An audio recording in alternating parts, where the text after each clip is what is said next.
In the year 1078, a monk named Anselm of Canterbury astonished the world by arguing that if it is even possible that God exists, then it follows logically that God does exist. Anselm's argument came to be called the Ontological argument, and it has sharply divided philosophers ever since. The 19th century German philosopher Arthur Schopenhauer called it a charming joke, but many prominent 20th century philosophers such as Charles Hartshorne, Norman Malcolm, and Alvin Plantinga think that it's sound. Here it is. God can be defined as a maximally great being. If something were greater than God, then that being would be God. And in order to be maximally great, a maximally great being would have to be all-powerful, all-knowing, and morally perfect in every possible world. Possible worlds are simply ways the world could have been. To say that something exists in a possible world is just to say that if the world were that way, then the thing would have existed. For example, even though unicorns don't exist in the actual world, it seems at least possible that they could have.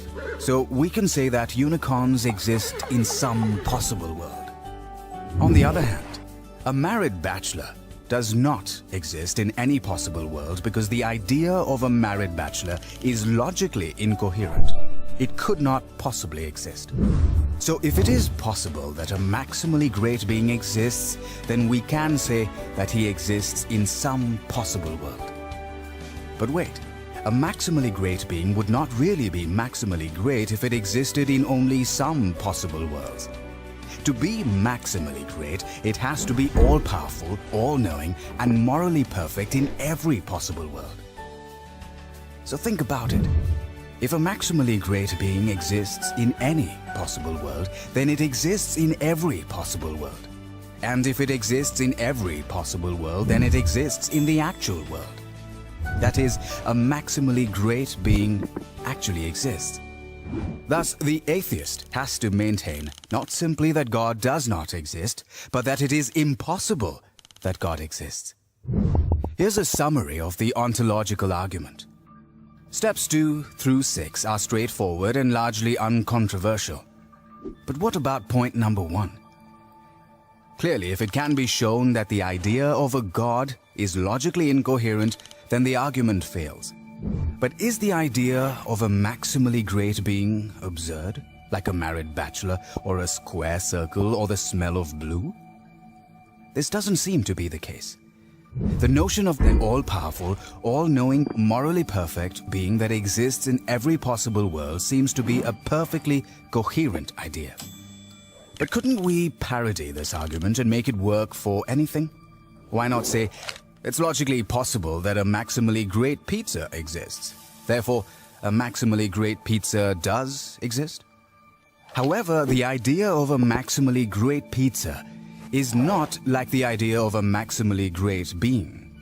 In the first place, there aren't intrinsic maximal values that make pizzas great. There could always be one more pepperoni to increase its greatness.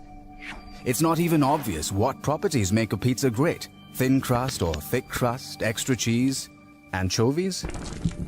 It's relative to the taste of the consumer. In the second place, a maximally great pizza would have to exist in every logical possible world. But that would mean that it couldn't be eaten. So it wouldn't really be a pizza, because a pizza is something you can eat. The idea of a maximally great pizza turns out not to be a coherent idea. The idea of God, on the other hand, is an intuitively coherent idea. Therefore, his existence is a possibility. And the ontological argument shows that if God possibly exists, then God actually exists.